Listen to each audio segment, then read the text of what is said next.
لا الہ الا اللہ لا الہ الا اللہ لا الہ الا اللہ۔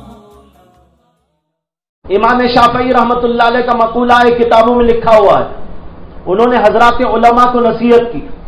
حضرات علماء کرام کے بارے میں فرمایا کہ حضرات علماء دعوت میں، تبلیغ میں، وعظ میں، نصیحت میں، درس میں، تدریس میں، تصنیف میں، تالیف میں اور مختلف قسم کے دینی کاموں میں ہم وقت مشغول رہتے ہیں۔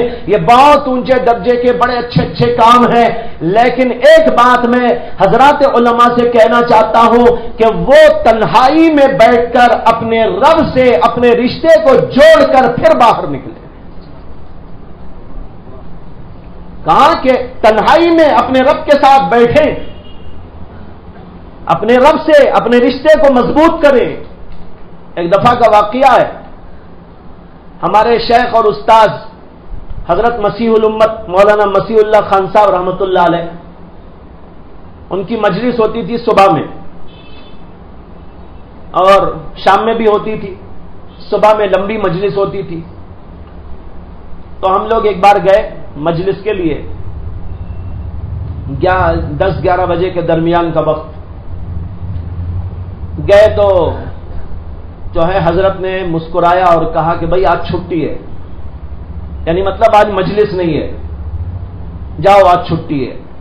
اور پھر کہنے لگے کہ جو ہے ذرا ٹینکی خالی ہو گئی ہے، ٹینکی خالی ہو گئی ہے، ذرا ٹینکی کو بھرنے کو دو، جب بھر جائے تو پھر آ جانا۔ اللہ اکبر، کتنی بڑی نصیحت ہے اس کے اندر۔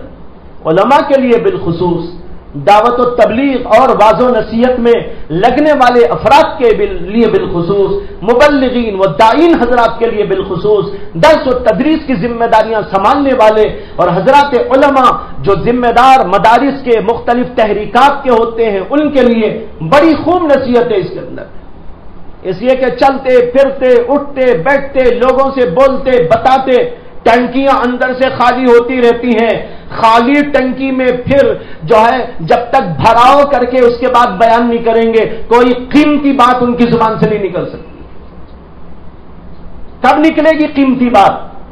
ضرورت کی بات، اہمیت کی بات، دل کے اندر گداس پیدا کرنے والی بات، دلوں کو بدل دینے والی بات، دلوں میں انقلاب پیدا کرنے والی بات اس وقت پیدا ہوگی جب اس ٹینکی کو بھرنے کے لیے اندر جا کر بیٹھ کر خدا سے ذکر کا تعلق پیدا کرتا ہے۔ وہاں بیٹھے اور اللہ کا ذکر کرے، دعائیں مانگے اور اللہ تعالیٰ سے ذکر کر کر کے معرفت کی ٹینکی اپنی فل کرے پھر فل ہو جائے۔ فل کریں گے تو فل ہو جائے گی، فل بولتے ہیں نا، فل کرو فل ہو جائے گی۔ جب فل ہو جائے گی پھر آئیے جناب، واز کیجئے، نصیحت کیجئے، دعوت دیجئے، تبلیغ کیجئے، لوگوں کو بتائیے، لوگوں کو پڑھائیے۔ جب اس طرح پر کریں گے تو یہ ٹینکی بھری ہوئی علوم کا دریا لوگوں کے سامنے پیش کرے۔